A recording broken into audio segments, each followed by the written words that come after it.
Hey, good Tuesday afternoon, everyone. State Representative Brad Halbrook, founding member of the Freedom Caucus, joined with the chairman of the Freedom Caucus, Chris Miller, and the treasurer of the Freedom Caucus, Dan Caucus, and our state director, Colin Mosley, as we go back for hopefully the final day and a half of the spring legislative session. We want to give you kind of a quick update here of what has transpired over the weekend in both the House and the Senate. And gentlemen, we're going to get right into it, but I do want to make this comment. This weekend brings a new definition of all the big stuff comes out always after dark on a holiday weekend, Saturday, Sunday, whatever it is. They didn't disappoint again. We were supposed to adjourn Friday sometime. They missed their self-imposed deadline. The Senate, I guess we stayed in till almost 10 o'clock Saturday night and adjourned because the Senate didn't get their work done. They came back Sunday and stayed till almost midnight to get all the big budget appropriations, taxing bills. They got them all done, I think, Sunday night. So anyhow, we go back today to pick up the pieces. Any thoughts before we get into the slide set real quick? Be a fun day in Springfield. I think the Democrats in the House, just blown the opportunity to have any influence on the budget. The Senate, when they couldn't come to an agreement, the Senate just took the budget and ran with it. It's even bigger than what Governor Pritzker had proposed, and we thought that was crazy. And so it's like what, $400 million higher than Pritzker's budget address, that we all looked at each other and went, where's all this going to come from? Right. So the Democrats in the House now, they have a gun to their head, so to speak. There's a budget, take it or leave it. And if they leave it, I don't know what kind of chaos that's going to create, because the Senate is not scheduled to come back at all. Right. And if the House amends the budget, doesn't like some things in it, or amends any of those spending bills that was sent over, then the Senate's going to have to come back and concur. I don't think that's going to go well. Right, exactly. Well, to that point, let's get into our slide. So here's the opening slide. The state budget's revealed, tax increase is coming, and let's just speak to that a little bit here. So, Dan, you started talking about the budget got passed, and it's coming back to the House to be approved. Gentlemen, I'm just going to throw this open, and you just kind of walk through those different points quickly. Any thoughts there, anybody? Well, I think, go ahead, Chris. Well, I was just going to say that, when we've been having a lot of downtime and time to think, I've been trying to think about what we've done to improve the quality of life for everyday working families here in Illinois. And, the Bidenomics and the Inflation Reduction Act has been a disaster. Pritzker's tax, borrow, and spend policies have been a disaster, and the net effect of the Biden-Pritzker administrations has been that we've seen basically almost double to triple electric utility prices in our homes. We've watched the price of food explode to, at least 40 to 50% higher. And the price of a gallon of gas has doubled since Donald Trump was in the White House, and as the result of this is that people and businesses are fleeing the state of Illinois, and unfortunately, all these things, the tax increases, legal immigration spending, the dollars on electric vehicles, the millions on diversity, equity, and inclusion, and and the abortion service. All these things are drivers, and they're driving people out of the state of Illinois.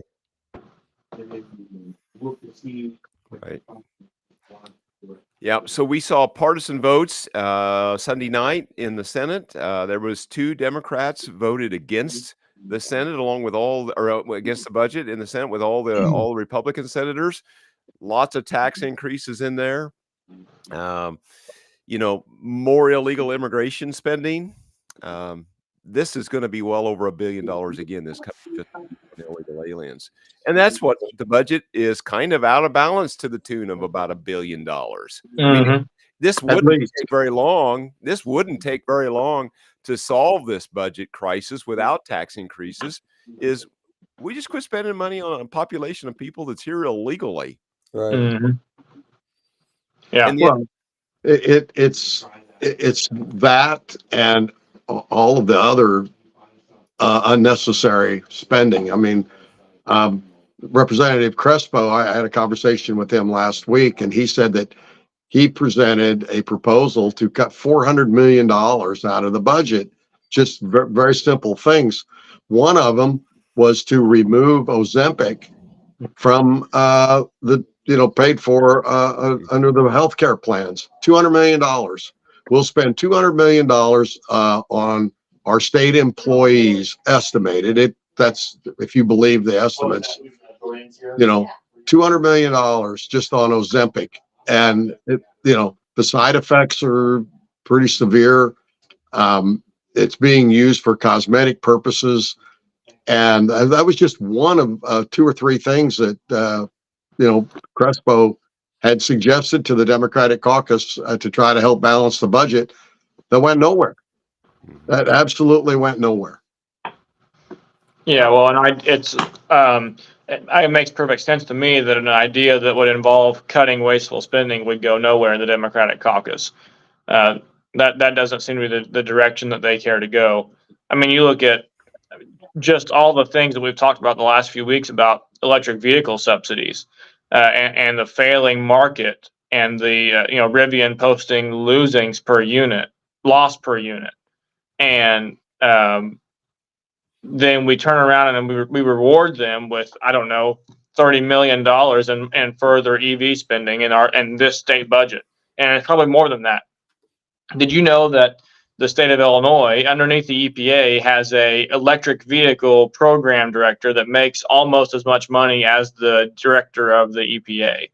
I mean, Right. You're looking for wasteful spending. Why don't you cut that state job and state pension and state health insurance benefits? It's probably $250,000 right there. Well, I bet it's more than that. Probably. Yeah, well, that'd be too easy. That'd be too easy. Hey, let's get in the next slide. So we talked about going back today, and there was a self-imposed deadline of last Friday. The Democrats missed that again this year. Now, we're a little bit uncertain right now, but we think that we'll either be there as late, this will all get done as late as wee hours early Thursday morning, or it could possibly get done in the wee hours of Wednesday morning, just depend on when some of these bills were read into the House record, because they've all got to, there's about 10 or 12 different bills. It's all got to come back to the House. And depending on the status of where they're at, whether they're Senate bills coming back just for passage in the House, or whether they're coming back on a concurrence vote, when they were read into the record, it's going to make a difference on some of these things. Gentlemen, I'll just kind of throw that up.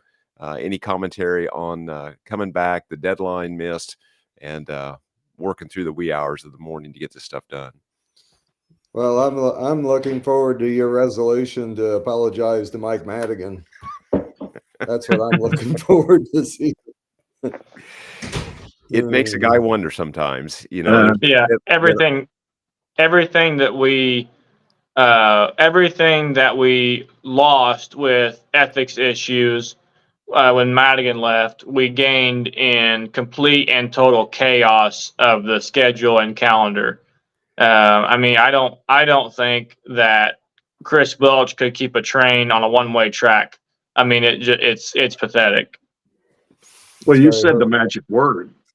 When's the last time you heard ethics, spoken on a House floor?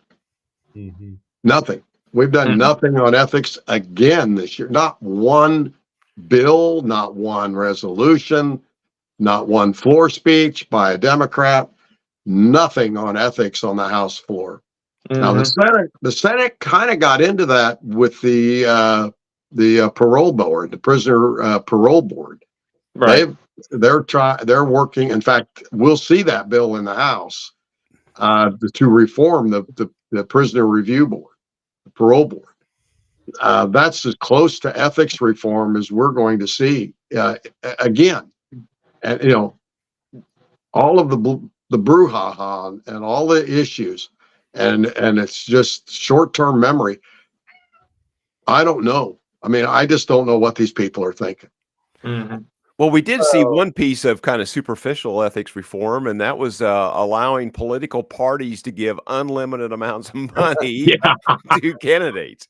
And Vice Chairman of the Freedom Caucus, Blaine Wilhauer, spoke to this on the floor. You'll want to look for that YouTube video. That was priceless. So yeah, they removed the caps on what political parties could give to candidates as far In a as primary. finance in a primary. Yeah, in a Yeah. primary. What Which that money gets held over for the general, but it's their incumbent protection. I mean, the Democrats should be absolutely scared to death of that bill, of that change in the election law, because now Pritzker and the powers of the Democrat Party are able to give any primary candidate as much money as they want. And if you get out of line, if you're a Democrat and you get out of line, they're going to primary you. And they can give your opponent as much money as they want. We saw it twice this year. Yeah. Well, Mary Flowers is one. Right. And they figured out how to get around the campaign finance laws. No campaign finance reform. The Governor Pritzker gave $1 million personally and $1 million out of his campaign fund to 2 Supreme Court judges in their general election race. Skirt the law. One thing that we're experiencing here are acute cases. These are acute cases of denier syndrome. If you think about it, any problem that we're experiencing in the General Assembly, they just deny that it's real, because they deny that we have any problem with ethics, any voter reforms needed, any safety issues, they deny that. Quality education, they deny that. Illegals, they deny that. Spending, they deny that. Population, they deny that. Inflation, they deny that. And even gender issues, they deny that there's anything. There's nothing to see here. Everything's perfect here in the land of Lincoln, where Honest Abe is probably rolled over in his grave. But Yeah. that's the only thing I can attribute it to is denier syndrome.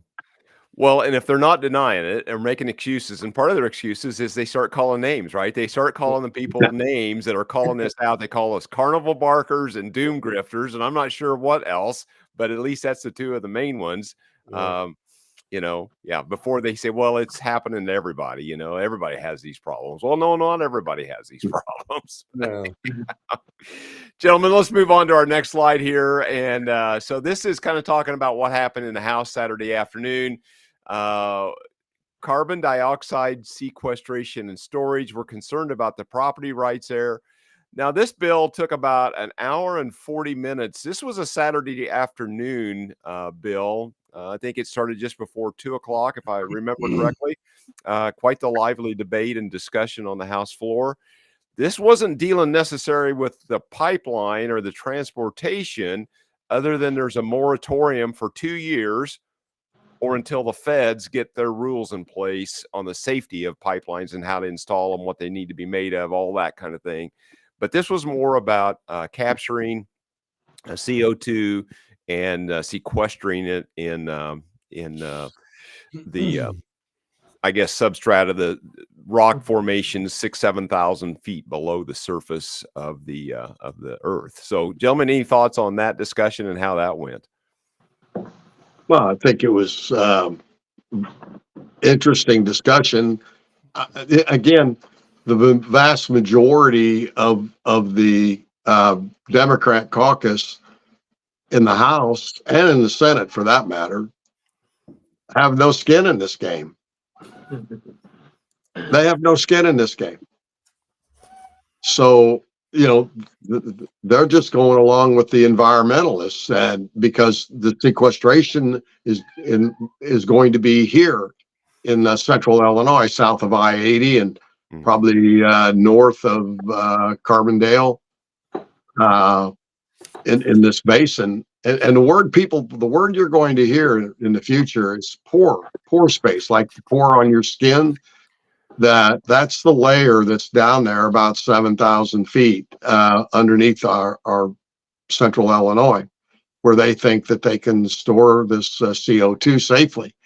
I don't doubt that that's probably the science has worked out fairly well on that, but not to the extent that what we're looking at. I don't know how it's going to all work out. But they refuse. They refuse to absolutely refuse to protect the Mahomet Aquifer, which is a drinking water source for 5,000 people all the time, and in times of need, about 8,000. Decatur's got wells in the aquifer. When I was on city council, the Lake Decatur started to dry up. We were pumping water out of the aquifer to keep our community alive and our businesses operating.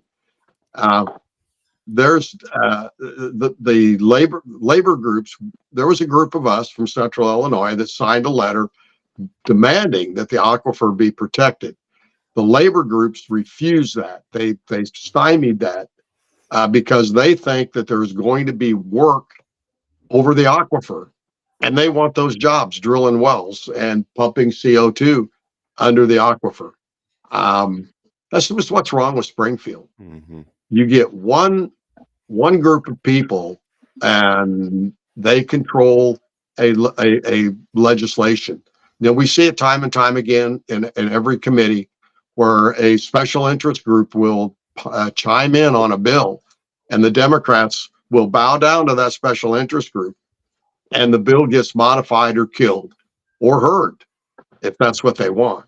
This is the little, not even a secret about how business is done in Springfield, and it's really mostly controlled by special interest groups and their money, local 150 teachers unions, and how they control the agenda in Springfield.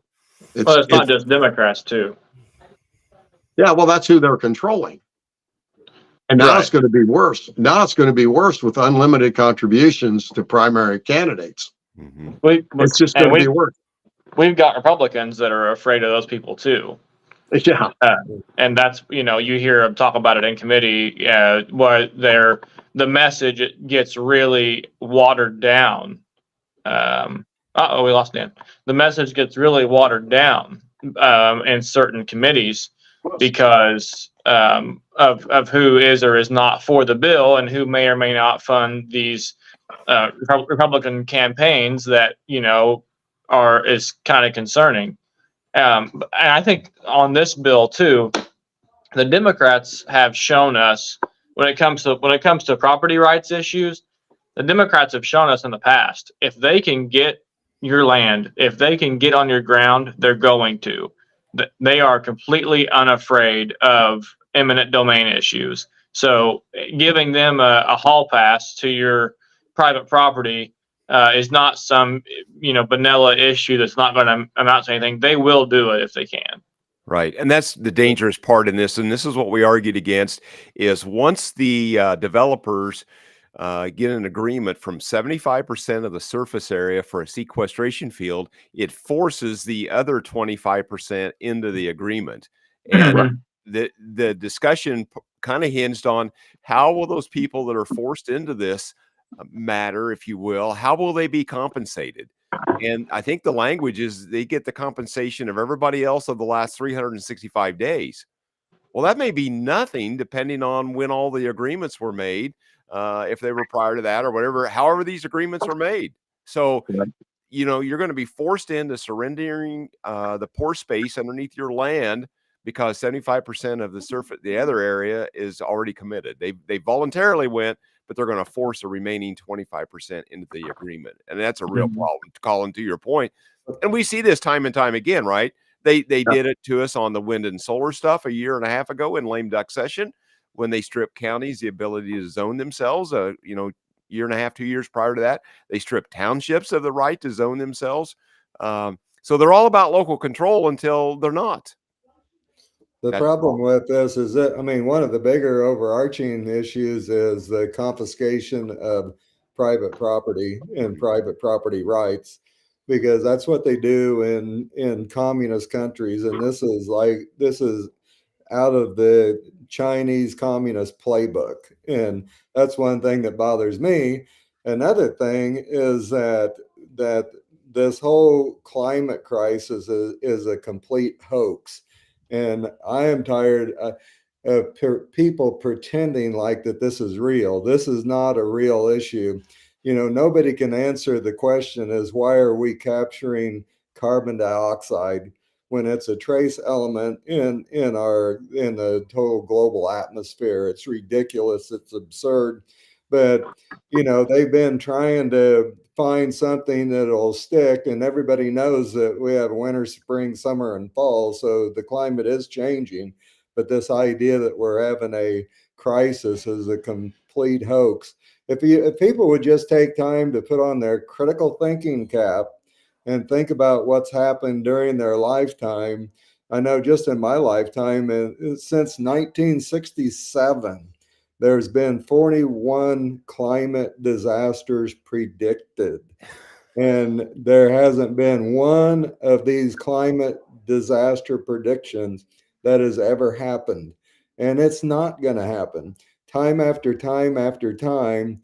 But one thing that I know that I've observed is it's much easier to fool people than it is to convince them that they've been fooled.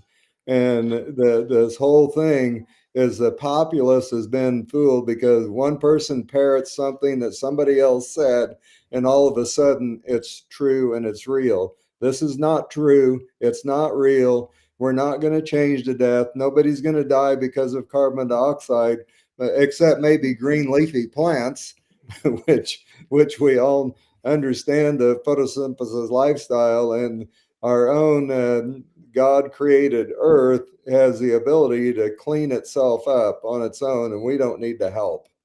Exactly.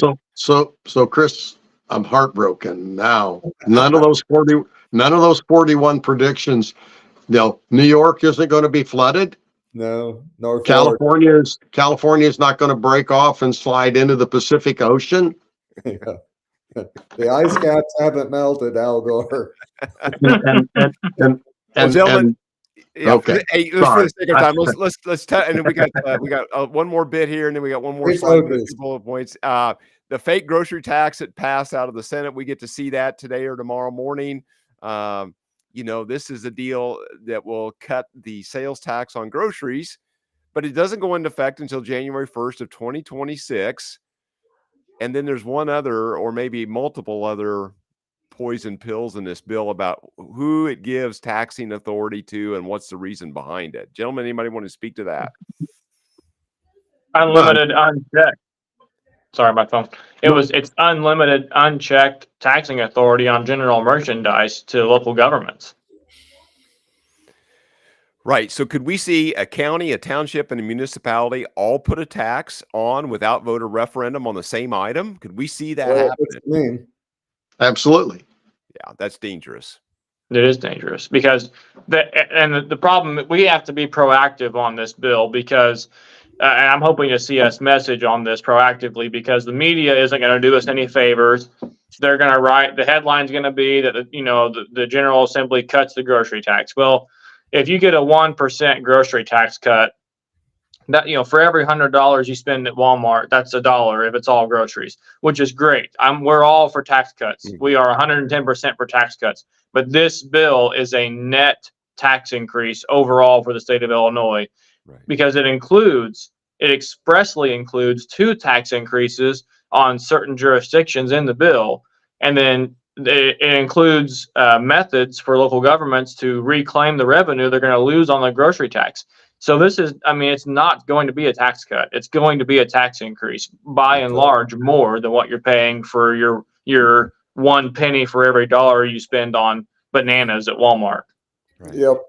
So the governor is going to claim, well, this is about local control. This gives local control back from the state, right, back to the locals. This gives but it's like, okay, they didn't worry about local control in CEJA when they put 9 counties in an eminent domain for a power line. They didn't worry about local control back 3 years ago on the township bill to strip them of zoning. They didn't worry about local control under 4412 a year and a half ago in January when they stripped counties of their ability to zone themselves. They didn't worry about local control then, but now all of a sudden they're all about local control. Mhm. All this is Pritzker is trying to create cover for himself because his budget is way out of balance, and he's gonna want you to blame local officials for all this rather than himself. Right. That's all this is. Yeah, exactly. So our last slide here, gentlemen, 3 days before session. I mean, we're scheduled to adjourn typically. I mean, the statutory adjournment date is May 31st. What could possibly go wrong in the next 3 or 4 days? Oh, mercy. The Yeah. potential's unlimited. And Colin, I know you're doing a great job trying to post stuff up on our respective pages and help us get the information out. Guess just everybody kind of stay tuned there. And if I can get the next slide to come up, our closing slide here. And anybody have a closing thought while we're waiting on this last slide to come up? This will be another historical day for the state of Illinois. Seems like this time every year we make new history, and this year it's $53.1 billion history. I think the things that have been done this year rival any other year that I've been in the House, CEJA included. And the only thing that we can do is inform our audience, the people of Illinois. I know that Colin, we've got several events coming up this summer where we'll be out talking to folks and helping educate them on what they can do in the upcoming elections. So, just stay tuned, folks. We'll do our best to keep you informed, and we'll keep fighting for you every day. All right. That's right. Chris, in last 30 seconds, any thoughts? Well, I think that it's important since Dan and I have been in the General Assembly, the budget has increased by $15 billion while we've lost a congressional seat. So we're bleeding jobs, we're bleeding population, we're bleeding opportunity, but yet we just continue to spend more money, and it's not working out for the citizens here in Illinois. Right, exactly. And Colin, I got a couple numbers just to pile on to Chairman Leader Miller. 32% increase. That's what in 5 years of Governor Pritzker, he's brought you 32% in 5 years increased spending over before when he took office. That's just crazy. Yeah. Well, we can't forget that a huge portion of that increase arrived with the ARPA money that Joe Biden so generously bestowed upon the state of Illinois, and we created new programs with it. Mm-hmm. And now we're realizing that it's as if a few members of the Republican side of the aisle a few years ago said this is not sustainable, and now the governor admits it's not sustainable. I mean, I wish that somebody would have said that a few years ago. Right. And so now here we are with a bloated budget and no revenue to make up for it because we've lost that federal money that was a one-time gift, and that's part of why we have this gross revenue deficit we do now. Right. Exactly. Yeah. Our debt will continue to grow. People don't really realize Illinois has a debt. We owe billions of dollars for various and sundry things that we financed over the years, on top of our retirement plan being underfunded. So, every gimmick, every shell game, every hide the pea has been played over the last 3 or 4 years as we've watched this budget grow and our population shrink. So I'm going to put on my Karnak hat here. And I'm going to tell folks, I'm going to tell you what I think. I think the only play left to raise money is to raise our income tax. And it has to be raised on all of us. Fortunately, we beat back the governor's proposal for a graduated income tax, or there'd be a huge bloodbath this year. So watch for next year, because this is not sustainable. Mm-hmm. We will not be able to tax more to the citizens on groceries or whatever you want to do. Mm-hmm. Gas tax is set. The only place left for this governor to go to pay for his massive spending bills is the income tax. That's right. So write that down, put it on your calendar for next year. May 30th, May 31st of next year, and just watch and see what happens. Yeah, and I think we could probably make the argument that all this is a bit watered down this year because it's an election year. Well, what's it going to be next year when Right. it's not an election year? Absolutely. Yeah. Well, as always, we appreciate you tuning in. We want you to like and share and follow and subscribe to our content. That helps us overcome the algorithmic gods of the big tech overlords. And with that, we're going to close out. Stay tuned for hopefully if we need to go live this evening or tomorrow morning, we will try to do that to update you just kind of what's going on. But with that, ladies and gentlemen, we'll close out this evening and talk to you real soon.